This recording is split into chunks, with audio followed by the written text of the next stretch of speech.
Good evening. I'm Sean Roman, pinch hitting for Nisa Petrilli. I'm Jay Kaplan. I'm Steve Ferguson. And I'm Anthony Strait. And this is the On the Sports Line's Greatest Sports Debates Special, Part 2.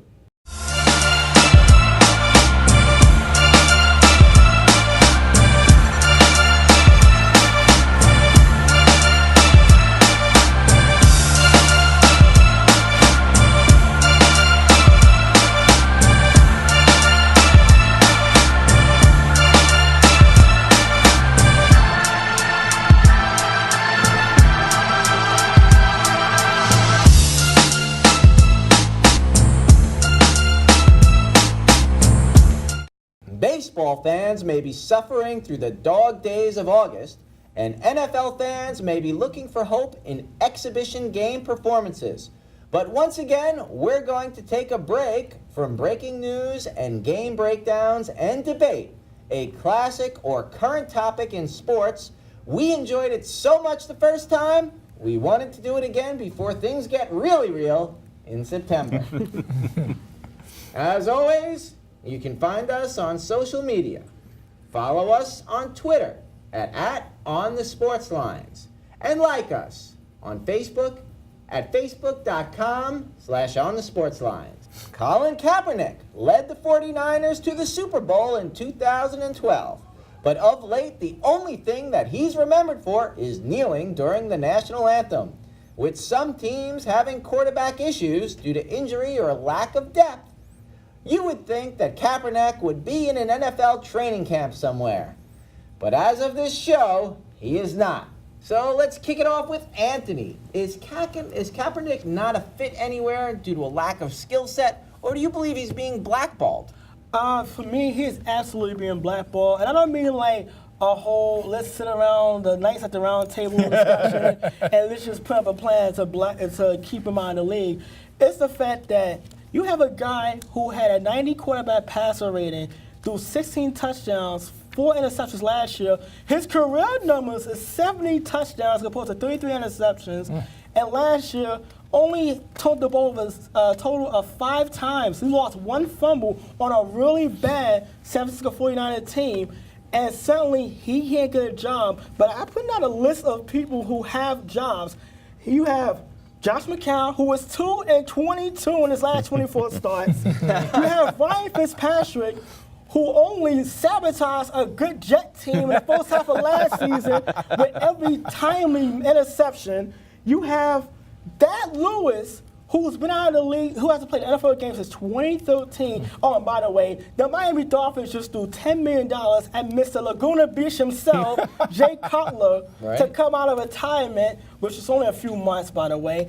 And I'm thinking to myself, I think if the Miami Dolphins could have thrown $10 million at Ace Ventura to be the starting quarterback, as opposed to bringing in Colin Kaepernick, they would have. But here's the thing to me, is this whole idea that his skills is declining. He was injured at the beginning of last year. We forget that. And Blaine Gabbert kind of was a starter by default. You're not going to start a guy coming off of off-season surgery.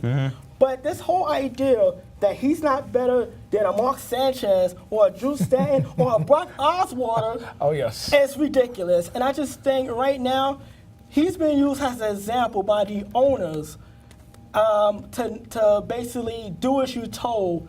And you know what? That's just a bad precedent. To set, All right. Steve, let's hear your thoughts. I'm absolutely going to say he's been blackballed. It's amazing how the mighty have fallen in less than 5 years.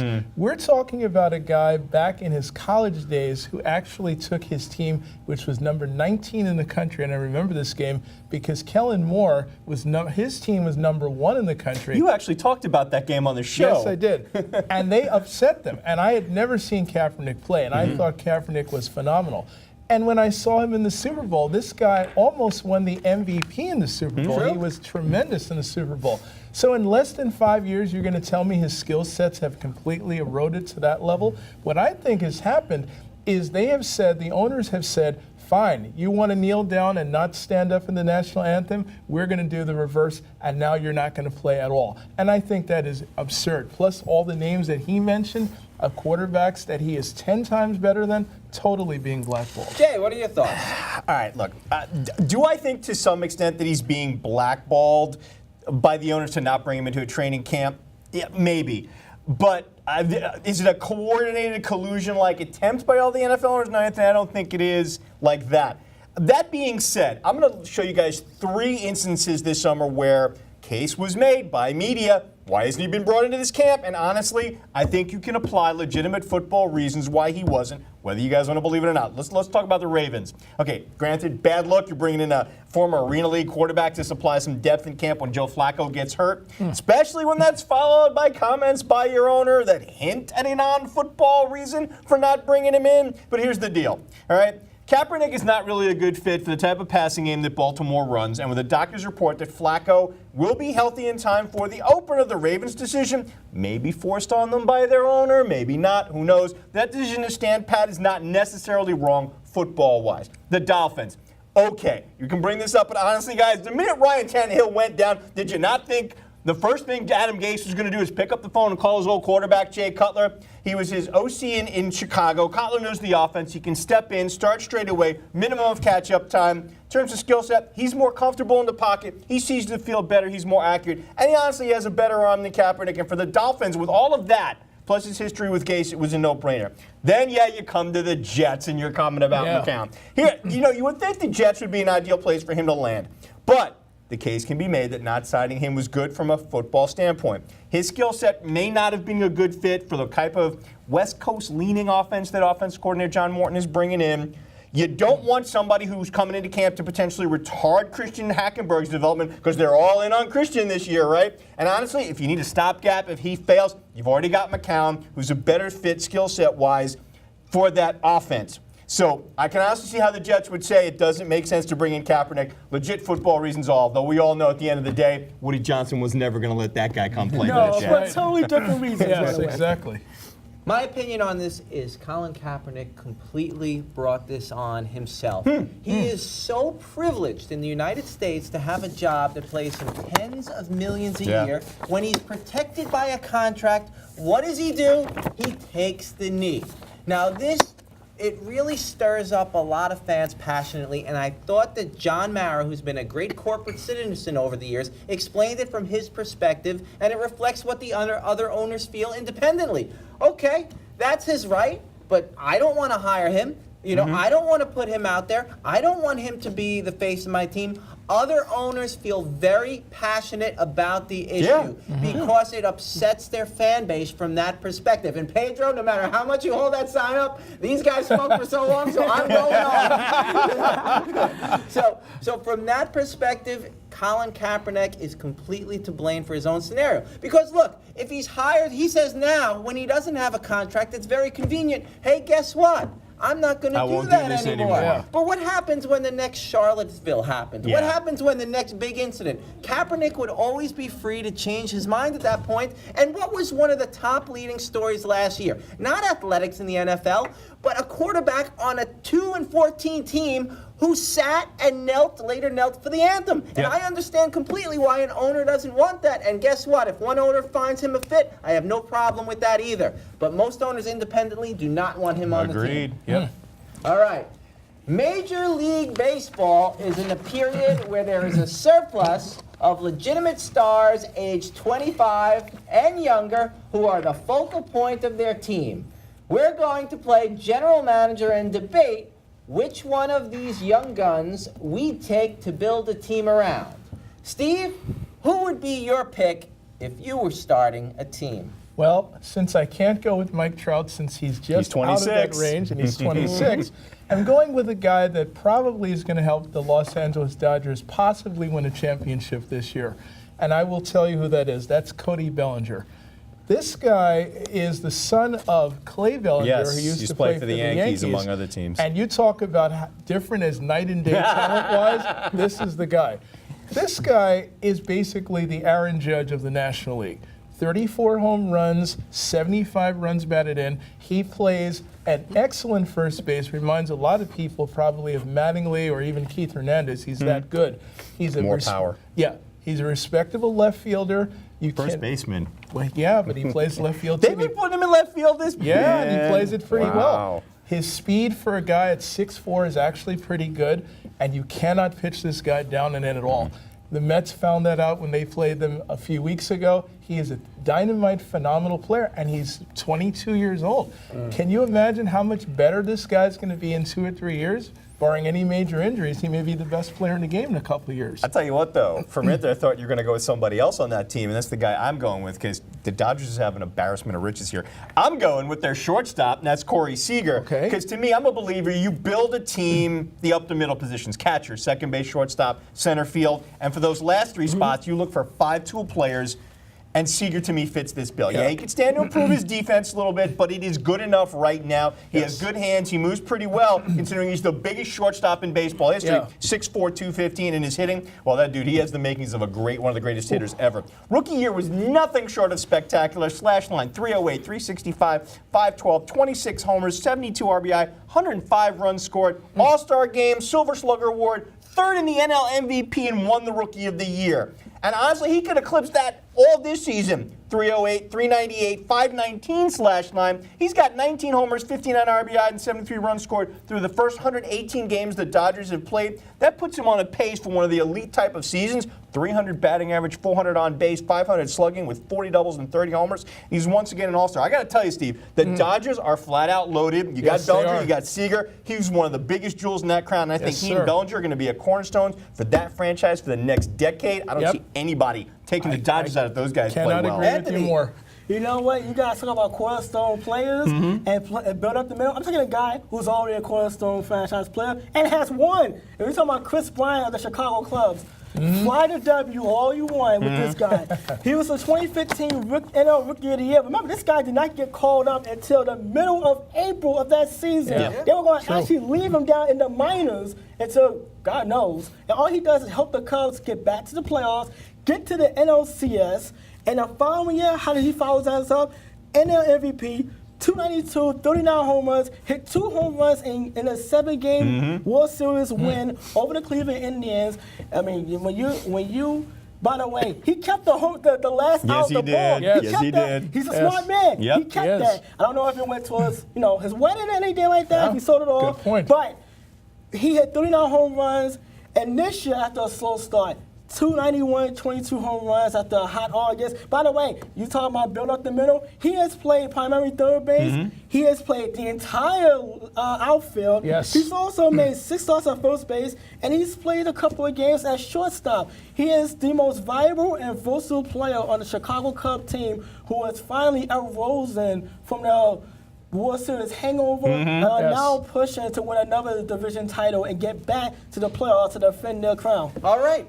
So I think about this question, in baseball, you really can't build your team around one player. In football, you could build it around a quarterback. Yeah. In basketball, you could definitely build a team around a player. In hockey, if you have a guy like Good Crosby scorer or a good goalie. like Tavares, you could build it around there. But in baseball, if Mike Trout was a little younger, we would have all picked him. How many titles does the Angels have? None. So, in that vein, if there was one guy based on the age limit, I would have to say Bryce Harper. As an amateur, he was the leader. He was the #1 pick a few years ago. He's had outstanding credentials, and even though he'd be my pick, all in all, in the first few years of Bryce Harper's career, Washington has underachieved. Yeah, that's true. They have.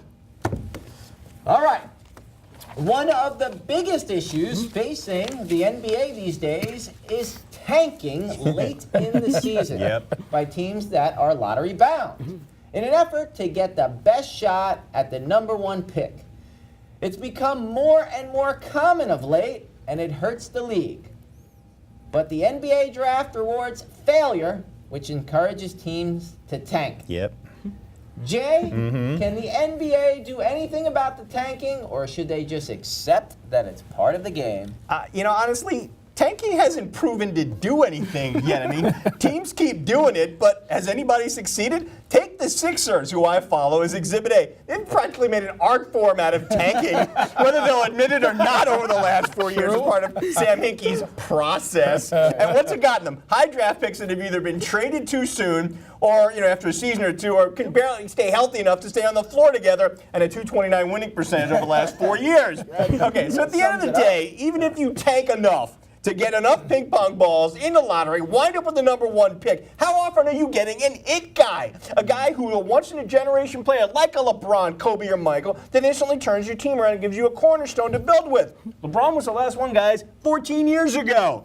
Name, none of the guys in the Sixers even remotely qualify. Sorry, Ben Simmons, Joel Embiid, and, Markelle Fultz. I'm hoping Markelle Fultz, I'm hoping you guys do well for us this year, but, revisit that conversation if you guys manage to stay healthy and play 82 games this year. Good point. And the Sixers win more than they lose. Look, I know that being mediocre in the NBA doesn't get you anywhere, but tanking's just bad. It's not a good look for the league. But as far as I'm concerned, it violates the whole integrity of the game thing.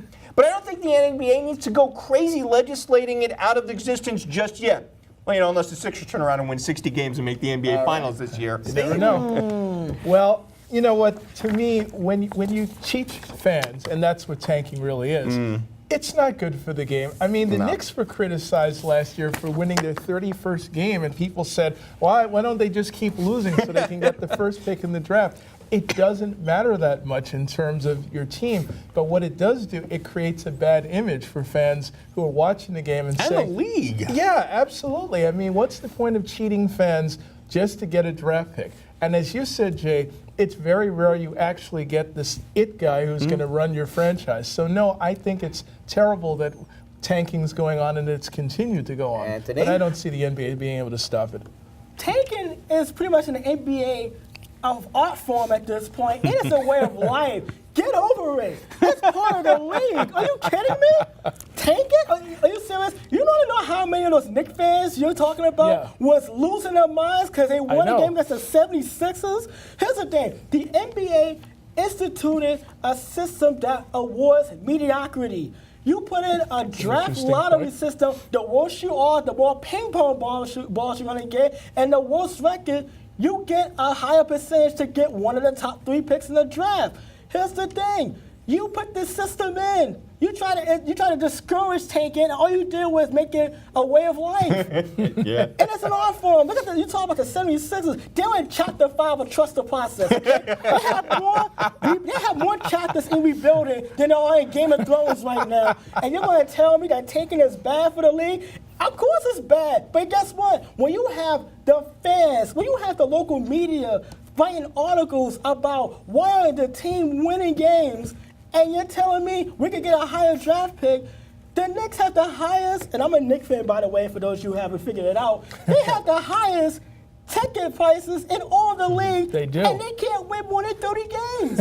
And you're right. telling me that that tanking is somehow cheating those fans who are paying $90 to sit in the 400 sections that you gotta go across the Chase Bridge to sit? They've got the money for it anyway. Hey, Come on. look. Look, nowadays we're in a league where even fans want to think long term. And the best way to build towards that is to get the highest pick you could possibly get, and that's by losing games and getting more ping pong I don't balls. even think you guys realize that tanking is not as prevalent as you think it is, because the GMs and coaches and presidents aren't playing the games. No. A lot of times it's the players who are going to be traded away at the end of the season, and those guys who are in the games who are not going to be there next year, they have every bit of motivation to do the best that they can and show up and play. Yep. So I don't even think that tanking is the type of problem. The only thing that you could ever legislate against is something that's already in place, is throwing a game for gamblers. That's outlawed. Otherwise, you're getting into an area where you really can't regulate, and you just have to accept the situation. Unfortunately. All right, That guys, seems to be the case. trash talking, but the principles has been going on for what seems like an eternity, and the boxing versus UFC debate along with it. But come Saturday, August 26th, Floyd Mayweather and Conor McGregor will finally stop using their mouths and start using their hands. Anthony, which sport has more to gain or lose with this fight? Boxing or UFC? Oh, for the love of Pete, this has been a total circus the last couple of months. I'm just going to put that out there. But boxing has so much to lose. Not even if Floyd Mayweather somehow loses his fight. If the fight don't even live up to the hype, it's a big hit to boxing. Look at it like this. UFC, is so mainstream now that it puts up the numbers that boxing used to get back in the 80s and the 90s. Well, the heavyweight division, which is pretty much non-existent now, was so prominent and leading the way. But then you also look at it this, as a boxing fan, you cannot watch a boxing match now and not think to yourself, how are the judges going to score this round? We just saw Manny Pacquiao lose a fight that he was winning, that was going to get stopped in the 10th round, and he lost by a unanimous decision. I don't know what in the world those judges were seeing. I don't either. I watched Triple G and Danny Jacobs had one of the best fights ever, and Triple G won a unanimous fight in a match where a few rounds he didn't like he was throwing a punch. And we have Canelo Alvarez and Triple G, the fight a boxing fan really wanted, getting virtually no attention, and it's going to be in the same arena as Mayweather and Conor McGregor. And I just look at it like this: if this fight turns into another Mayweather Pacquiao, it is going to be another black eye to boxing. And they've had about a decade's worth of black eyes with poor judging, outrageous ticket prices, outrageous pay-per-view prices, and the fact that there just aren't any quality name-face boxers anymore that's under the age of 35. All right, Jay. I'm sorry. Like I've told you guys this in the production meeting. To me, this is the 21st century's version of Rome's bread and circus for the mob. To me, it makes a mockery of the fight game at a time when mockery is the last thing that boxing needs. But that being said, there is no real downside for Conor McGregor or the UFC. He's not expected to win. If Mayweather beats him, no one's going to be surprised. McGregor's not a boxer, and no amount of training prior to this fight is going to make him one even remotely equal to a guy the caliber of Mayweather. He'll get his payday, he'll go back to UFC, he'll dominate, and he'll be the A-list star he was before this nonsense. Mayweather, to me, loses either way. If he somehow gets beat by McGregor, it's one of the biggest upsets in history. To me, it's up there with Buster Douglas taking all 3 heavyweight titles from Tyson in '90. But on paper, there's no way Mayweather should lose this fight. But if he wins, to me, beating McGregor doesn't do anything for his legacy. Being 50-0, surpassing the legendary Rocky Marciano for most wins without a loss, to me, or draw, is somewhat tainted if McGregor's number 50, especially if Mayweather calls it a career after the fight. How about you, Steve? Well, you know what? For me, I'm looking at it this way. The UFC has everything to gain. This is a sport that probably 5-10 years ago, a lot of us laughed at when we saw it on television. But I'll tell you now, we go to sports bars and restaurants and actually pay to see some of these fights because they've actually gotten to be that good. And to me, boxing is almost a joke compared to what it used to be. When you had champions like Muhammad Ali and Joe Frazier and Larry Holmes, those were the glory days of boxing. Now it's so diluted and you don't know what's going on behind the scenes. And so to me, if for some way McGregor actually pulls this off, it's definitely going to help the UFC because people who are on the fence about boxing are going to watch the UFC even more and probably take it a lot more seriously than they ever take boxing these days. I think it's just getting lost in a lot of talk and analysis that the sports have both come together and made this a win-win for everybody. For whatever reason, this is the fight the public wanted to see. Yes, it is. And the parties got it together, and they're giving it to us. And we're going to get to go over our friends' houses or go to the bar, have a nice night, and watch some entertainment. Exactly. And, you're going to get on one hand a guy who's young, not in the sport, but he's really strong, 28, 29 years old. That gives him a fighting chance. It does. And then you're going to get Mayweather, the best defensive boxer ever, who over a very long career hasn't taken a lot of punishment. No. So you don't know what you can get, and that's the magic of the event. So I think it's going to be a lot of fun and a win-win for everybody involved, especially the participants. All right. All right. On our first great sports debate show back in May, we debated the best NFL dynasties of all time. But all team sports have had them. Here is dominated by one particular team for an extended period of time. So with that in mind, we're going to expand the debate. Jay, what is the best dynasty in sports history in your opinion? Well, I don't think you guys are surprised that I'm going to take a Yankee dynasty. And for me, it may surprise you, it's the 1936 to 1939 Yankees. Yankees, as we know, one of the few teams in the history who can have multiple dynasties, 26 to 28, 49 to 53, 58 to 62, 96 to 2000. All legit arguments, but to me, this is the team most underrated. 7 Hall of Famers, including 2 of the greatest of all time in Lou Gehrig and Joe DiMaggio, led by manager Joe McCarthy. 4 World Series in that span, starting with DiMaggio's rookie season in '36, ending with Gehrig's tragic final season in '39 when he came down with ALS.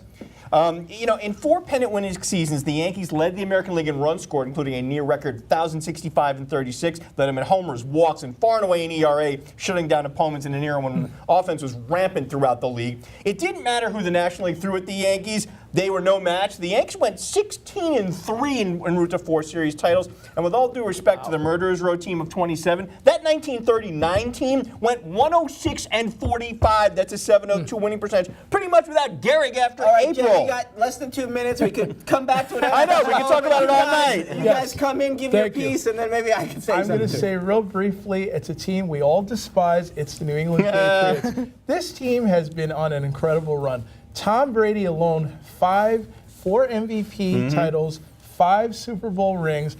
Belichick and Brady have put together an incredible team. And every year, the character and the composition of this team changes. They still find ways to get it done. 30 seconds for me, 30 seconds for you, Anthony. I'm going to go with Gino Auriemma's UConn women Huskies. Over the last 2 decades, 11 national championships, 2 of the longest winning streaks in sports, 90 consecutive wins from 2014 and 2017, and a 111-game winning streak that got ended on a buzzer beater, no less, a few months ago. Yep. I know we downplay women's sports, but that is impressive. Let's say 1995 on. That gets my vote. All right, I am going with John Wooden, the UCLA Bruins. From 1967 to 73, they had 7 in a row. In all, 10 championships in 12 years. John Wooden, in terms of, putting up the socks, the pyramid of success, and it wasn't just Kareem Abdul-Jabbar because he was only there for 3 of those championships. What he brought to UCLA, they weren't a popular basketball team, was absolutely historic. Yes. They are the dynasty of all dynasties. Everybody, we could debate these topics for hours on end. Yes, we could. But that's all the time we have for tonight. So for Jay Kaplan, Steve Ferguson, and Anthony Strait, I am Sean Roman, and thank you so much for spending your evening with us. We hope to see you again on August 31st for the On the Sports Lines 2017 Football Kickoff Special. And remember, if you want to see this show again or catch up on any of those you may have missed, check us out at youtube.com/onthesportslines. And take a look at our blog. Where? OnTheSportslines.blogspot.com. Good night. Night, everybody. Good night, everyone.